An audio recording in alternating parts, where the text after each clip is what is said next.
Muy buenas a todos y a todas, sean bienvenidos y bienvenidas a un nuevo programa de La Madriguera. Mi nombre es Tobias Cefets, hoy me acompaña Maxi Fagnani y juntos somos Rincón Fútbol. Hoy nuestro invitado es Adrián Calelo. ¿Cómo estás, Adrián? ¿Cómo está, Max? ¿Todo bien? Todo bien, vos. Bien, bien, gracias. Bueno, ¿cómo llevas el retiro? Ya 2 años casi, ¿cómo lo venís llevando? Bien, bien, la verdad que ahora estoy un poquito más acomodado. Los primeros 3 meses, 4 meses, como todo jugador que deja de jugar después de tanto tiempo y tanta rutina, cuesta y me costó un montón. Pero después me empecé a acomodar y ahora me gusta la vida que tengo. La verdad que estoy contento y estoy llevando una vida más plena que esos 3, 4 meses que la verdad que lo sufrí. ¿Era una decisión que llevabas pensando hace mucho tiempo o fue repentina? No, lamentablemente en mi caso fue repentina. Fue repentina porque me sucedieron serie de cosas. Eh, Lamentablemente estaba en medio de una separación. Fallece mi viejo. Justo en ese año me rompo la rodilla y me tienen que operar 3 veces la misma rodilla. O sea que fue una sumatoria de cosas que, bueno, lamentablemente determinaran que tome esa decisión de retirarme. Más allá de eso, hoy pienso que fue lo correcto porque la verdad que tuve una carrera que la pude disfrutar, tuve la suerte de jugar en Europa, de conocer grandísimos jugadores, grandísimos equipos, y creo que ya a lo último no estaba disfrutando y por eso te digo que fue la decisión correcta. ¿Y sentís que al jugador no lo preparan para el retiro, lo preparan para jugar, lo preparan para estar físicamente, pero psicológicamente para el retiro? Uno se tiene que ir preparando para el retiro. Eh, a mí particularmente no me prepararon para el retiro, por eso es que cuando dejo de jugar arranqué con un psicólogo que la verdad que me ayudó un montón, un montón.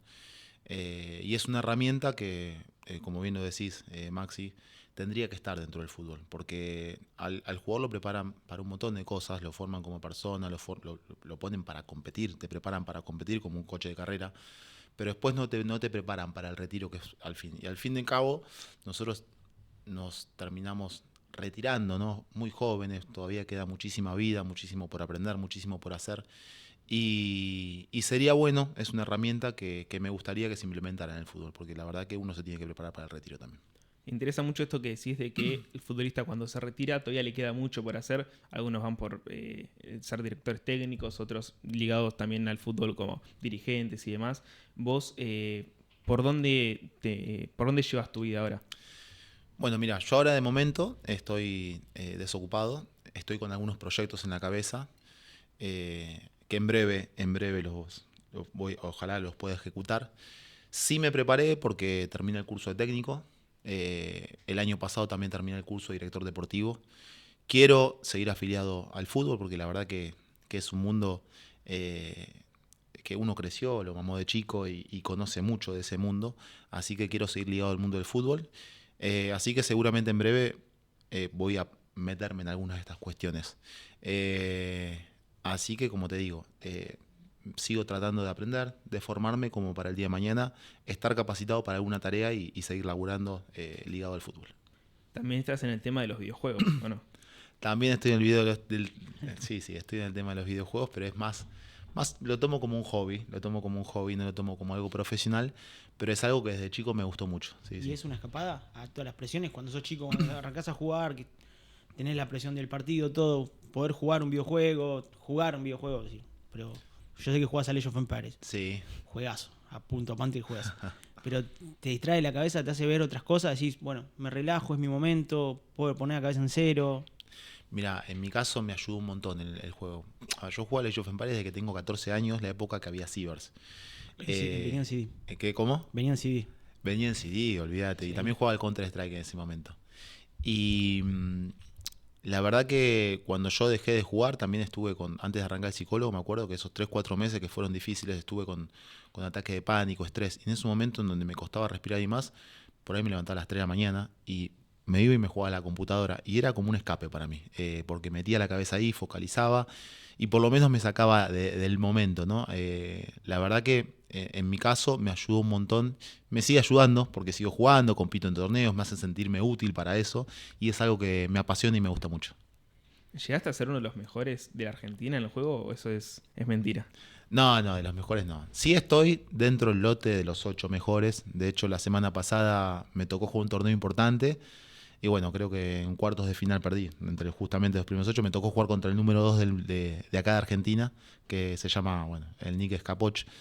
Pero bueno, a mí como te digo, me gusta la competencia. Nosotros a los deportistas, desde muy chico, desde los 10 años, 9 años que entramos, yo a los 9 creo que yo independiente, eh, nos enseñan a competir, a tratar de ganar, que esa mentalidad es la que tienen los argentinos. Por ahí vos si vas a otra parte del mundo, a mí que me tocó estar en Europa, por ahí la crianza y la educación, por ejemplo, a mí me tocó jugar en Italia, en Croacia, al nene no le enseñan la competencia. Acá se mama de muy chico la competencia y el argentino quiere ganar a toda costa.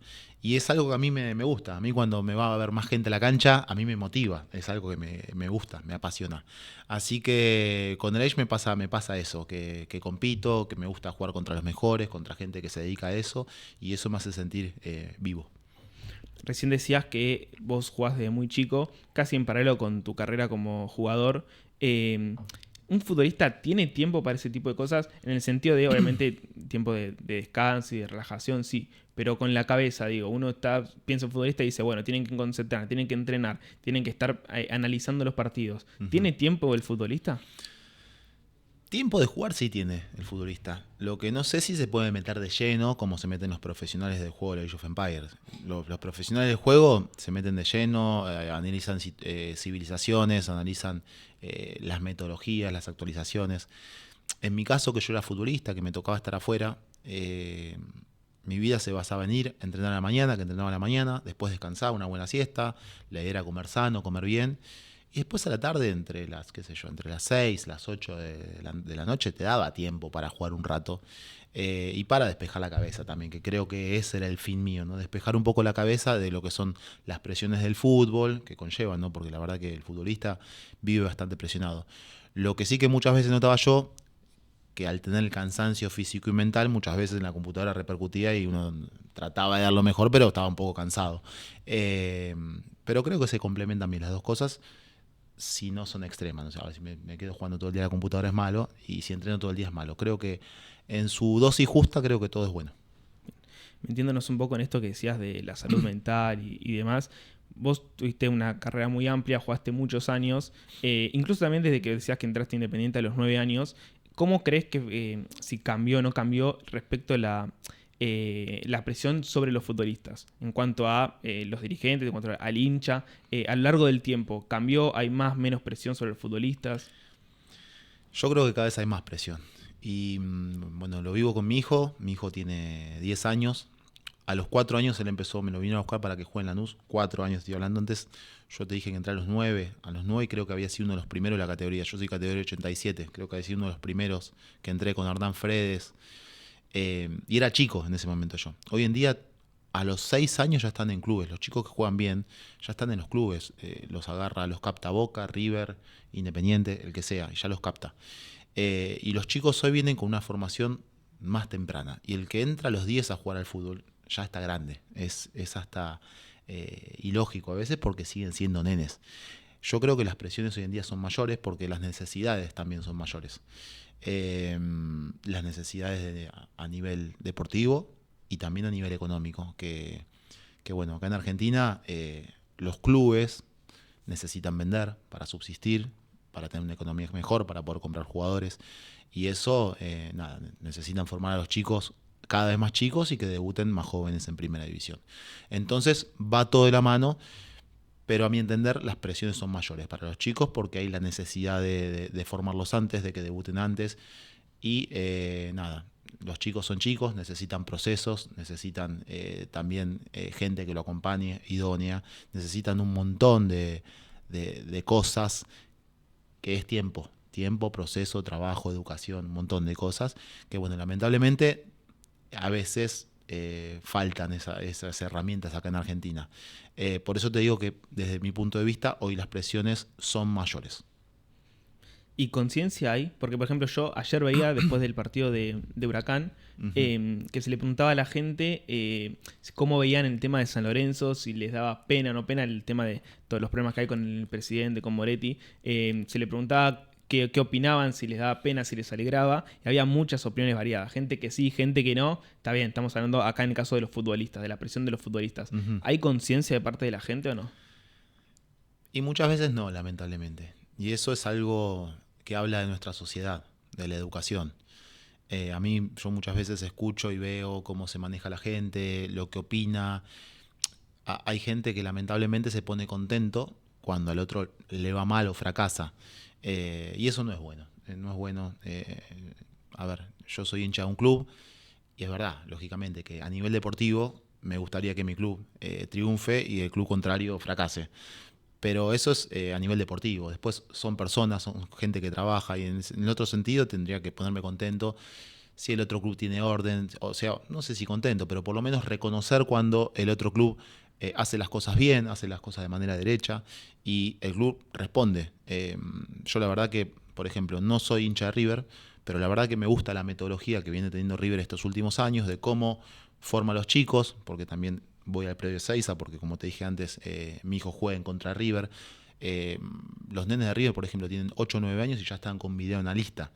Sacan diferencia a otros clubes. Y después, lógicamente, cuando uno hace las cosas bien, a los 15, 16 ya tenés un jugador más formado como para poder vender, en caso como se ha vendido, por decirte un ejemplo, Julián Álvarez a Europa rápidamente y después, lógicamente, es un club que va a progresar y le va a seguir dando herramientas a los más chicos, a los más grandes.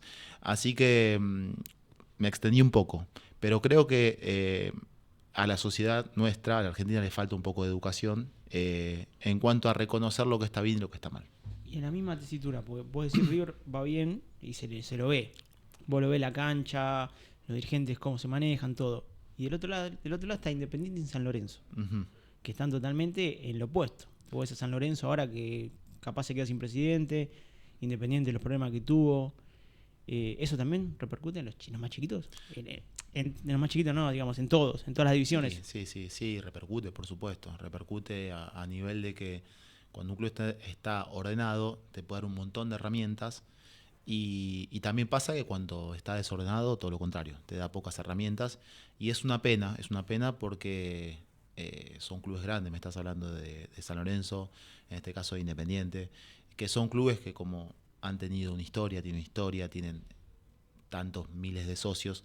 Si estarían bien administrados, creo que de ahí, de primera división para abajo, funcionaría todo mucho mejor.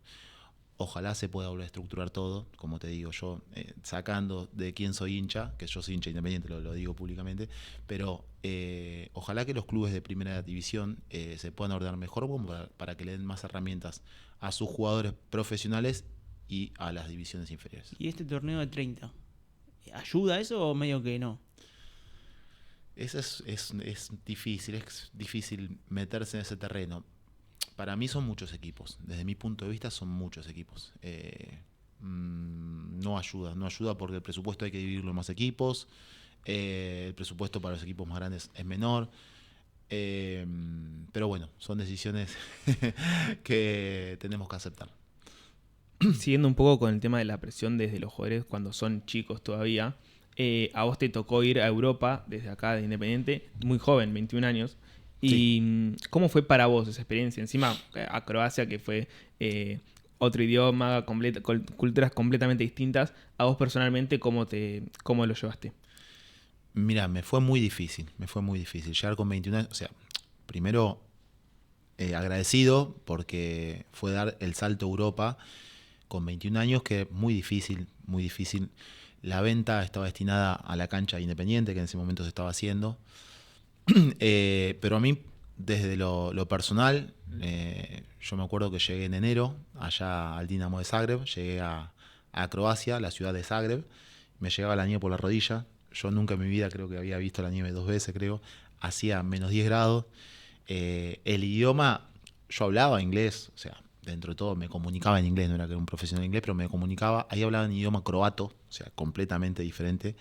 Y me costó mucho, sobre todo el primer año. Me acuerdo que estuvimos con un traductor y los jugadores que estábamos ahí, que estaba, bueno, había estaba Lucho Ibáñez, argentino, y había un chileno llamado Pedro Morales, éramos los 3 sudamericanos, y teníamos que ir a un shopping, pedir comida, y nos ayudaba el traductor. El primer año fue muy difícil realmente porque era una cultura y costumbres completamente diferentes a las nuestras. En ese momento no existía el WhatsApp, o sea que yo, para hablar con mi familia, tenía que llamar por teléfono o entrar a la computadora, conectarme a internet y poner la videollamada, videocámara, pero no había el WhatsApp en la comunicación diaria. Entonces costó mucho. El primer año. Después me fui acomodando y fue un poquito mejor. Y la verdad que, más allá de que costó mucho adaptación, me hizo crecer muchísimo como persona y también como jugador, por supuesto. Y desde el club, más allá de esto que sí, que te pusieron un traductor y demás, ¿hay una contención en ese tipo de casos? El club daba las herramientas que podía. A ver, para decirte, el Dinamo Zagreb, allá en Croacia, es el equipo más grande de Croacia. La contención que podía era, no sé, darte ayuda para que vos crezcas como jugador, darte el traductor. No mucho más. Después te ayudaba una persona por ahí a elegir la casa donde ibas a vivir. Pero bueno, no había tantas herramientas como hay ahora, que hoy en día los clubes pueden incorporar, me parece, que a un jugador y darle otro tipo de herramientas. Hoy en día evolucionó muchísimo todo. ¿Y tu estancia en Italia cómo fue? Pues también pasaste por Italia, creo que son dos culturas totalmente diferentes. Completamente diferentes. Bueno, a Italia yo llego ya yo estuve 4 años y medio en Croacia, llego con 25, 26 años a Siena, me acuerdo. Y ahí fue completamente diferente porque ya la cultura y las costumbres del italiano, bueno, yo tenía a mi abuela que era italiana, y ya son muy parecidas a lo que eran las nuestras, ¿no? Las comidas eran parecidas, la manera de manejarse, no se acostaban tan temprano. En Croacia a las 7 de la tarde se iban todos a dormir.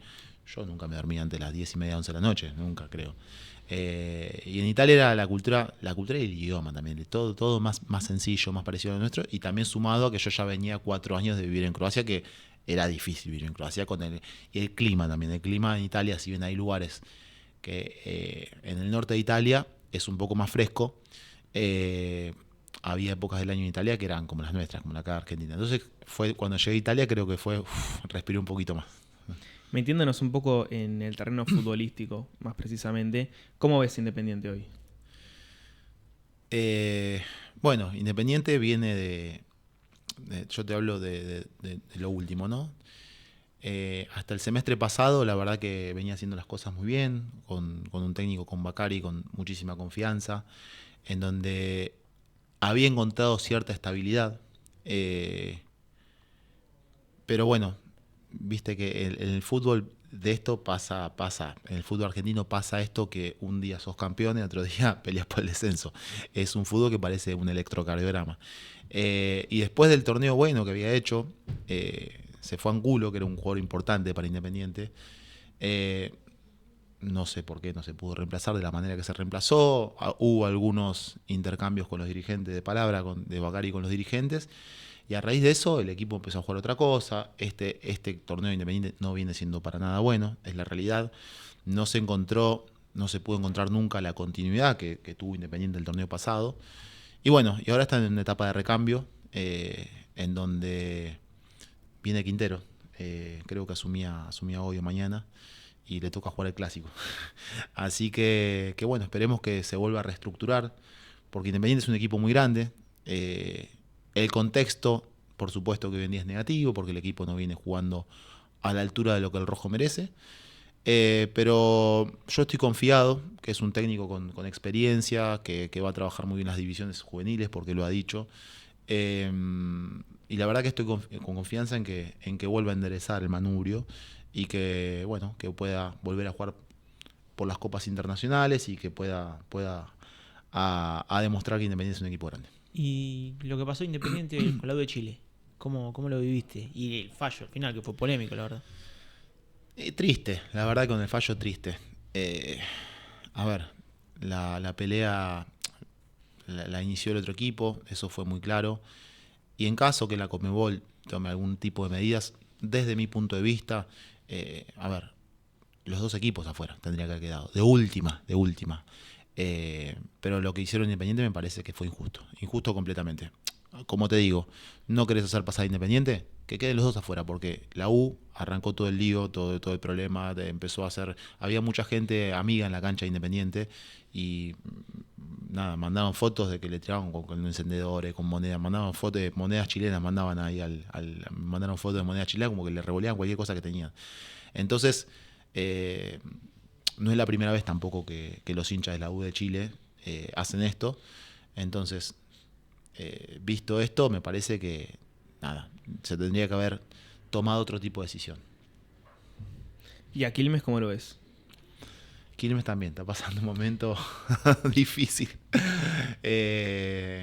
Quilmes está pasando también un momento difícil, en un momento de recambio dirigencial, en donde el presidente Mateo Magadán se fue hace muy poco y agarró otra lista, que bueno, yo tengo conocidos ahí al Chino Caneo, al Máquina Giampietri, que agarraron ahí parte del, bueno, el Chino Caneo como director deportivo, el Máquina Giampietri maneja un poco más la parte de las infantiles. Agarró como técnico a Alfredo Gorelac, que yo lo tuve, es una gran persona, gran profesional. Pero bueno, visto que también el contexto es negativo, porque etapa de recambios, no le dan los puntos como para entrar al reducido, también tiene que ganar algún partido u otro para no preocuparse por el descenso. También con la ilusión de que Quilmes es un grande de la B, porque realmente es un equipo muy grande, por su gente, por lo que significa el club, porque realmente tiene una estructura muy, pero muy grande. Y esperemos que el año que viene se traigan los refuerzos adecuados como para que Quilmes vuelva a pelear para subir a Primera División, que es donde creo yo que merece estar. Bueno, vos justamente marcabas que Quilmes es uno de los equipos más grandes de la B, que está como estancado ahí en esa categoría, que es una categoría muy complicada, tanto para ascender, también para los que pelean por el descenso. Colón, que hace pocos años jugó una final internacional, ahora está ahí en los últimos puestos, Arsenal, Ferro y demás, y muchos otros ejemplos. Uh-huh. A vos que te tocó jugar en esa categoría, ¿cómo se siente? ¿Es diferente a jugar en primera, no solo en el nivel futbolístico, sino en las presiones, en las exigencias a los jugadores? Sí, por supuesto.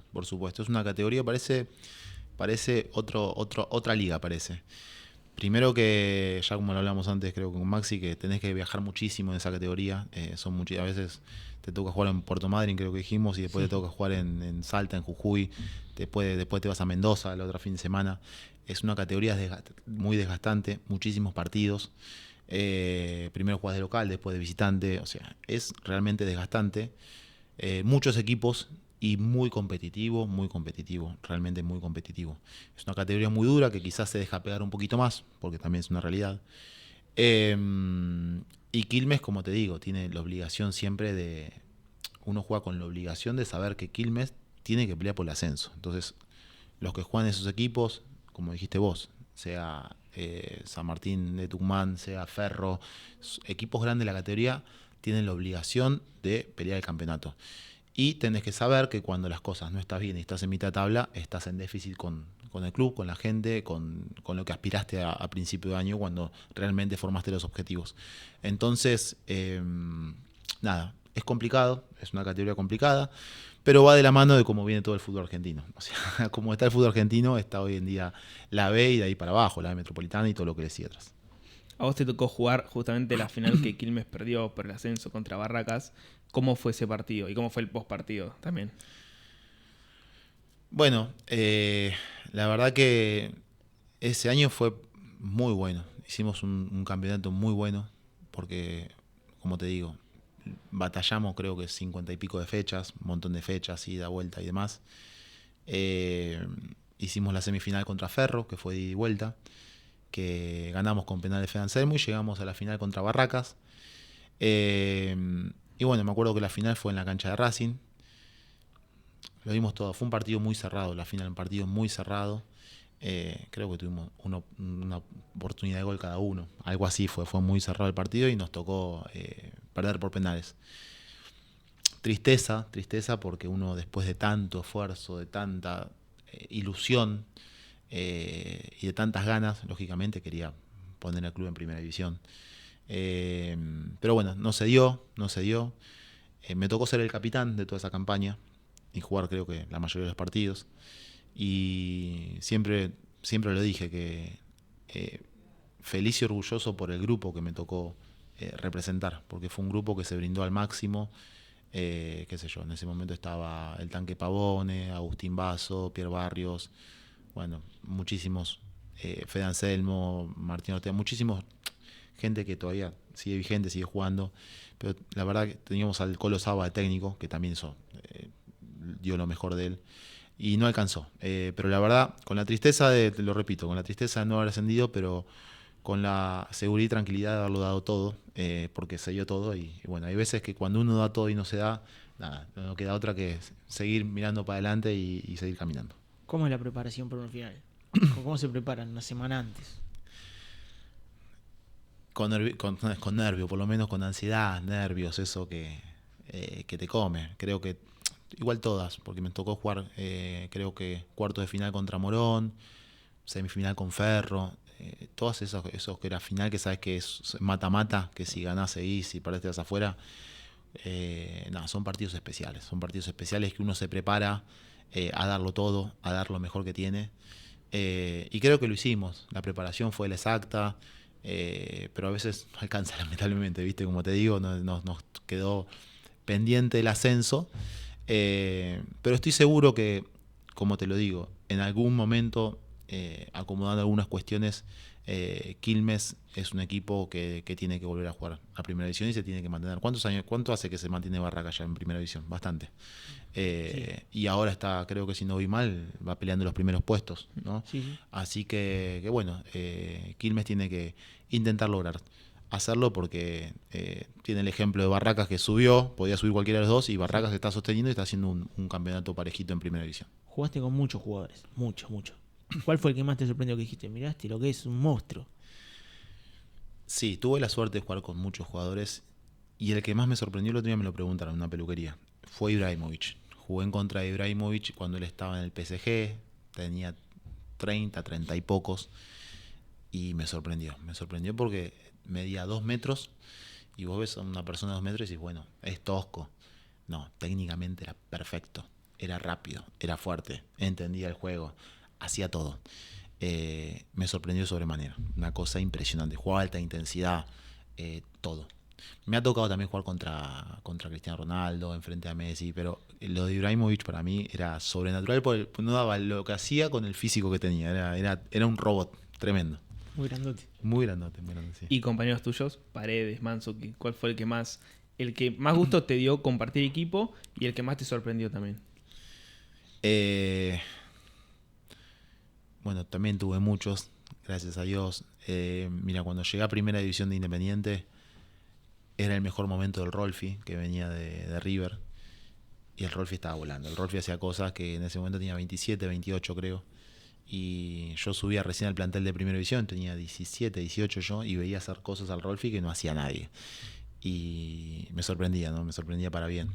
Después, cuando llegué a Europa, justo Modric se fue, no tuve la suerte de compartir, yo me cambié en el mismo locker de Modric, que se cambiaba, me dejaron a mí el locker, nada que ver a Modric yo, pero bueno, tuve la suerte de cambiarme ahí.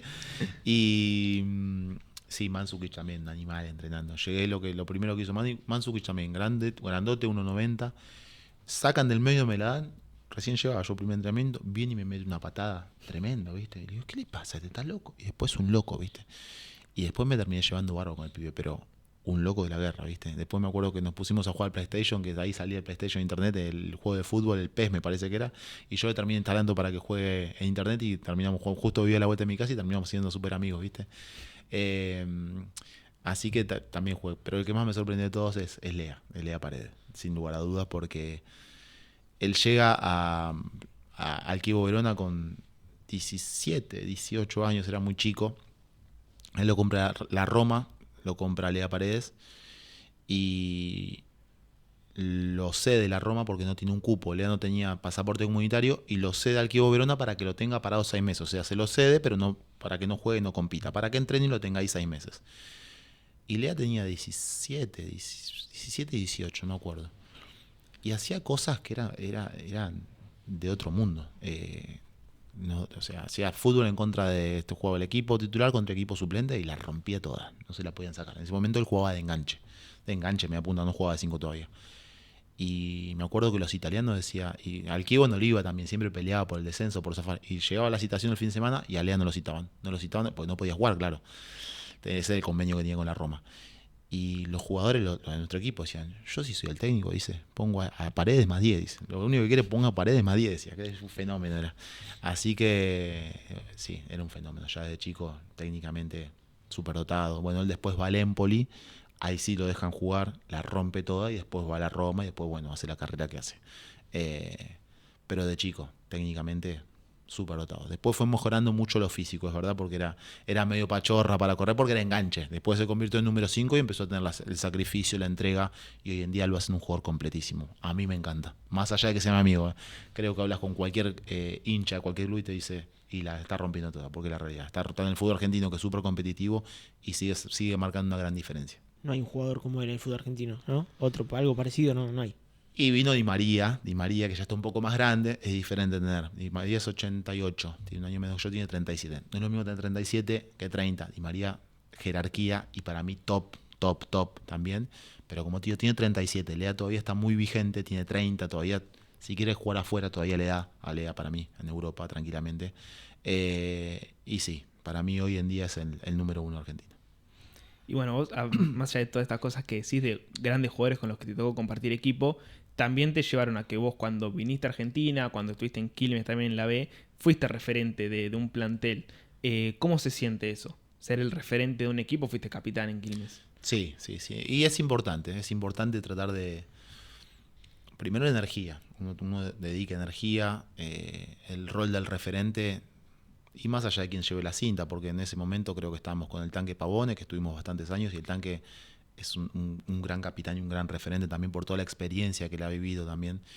Y el rol del referente es tratar de guiar a los más chicos, tratar de hablar con los dirigentes para que no falte nada, tratar de solucionar problemas internos que a veces aparecen. Un viaje, ¿en qué viajamos? No, viajamos en micro, no, vamos en avión, que este partido, después vemos cómo logramos estabilizar el tema económico. Uno como referente tiene que poner la cabeza más allá de lo que es el partido en sí, tiene que poner la cabeza en otras cuestiones, y es un desgaste energético, es la realidad, pero es algo lindo que toca vivir una etapa grande del jugador de fútbol, cuando uno ya tiene cierta experiencia, y es algo que en mi caso lo disfruté mucho porque lo daba con naturalidad, y la verdad que me gustó hacerlo, y muchas veces me tocó llevar la cinta de capitán, y no solamente capitán en la cancha, sino era capitán en otros sectores que por ahí la gente o el hincha no ven. Pero eso es lo que hace un referente de verdad.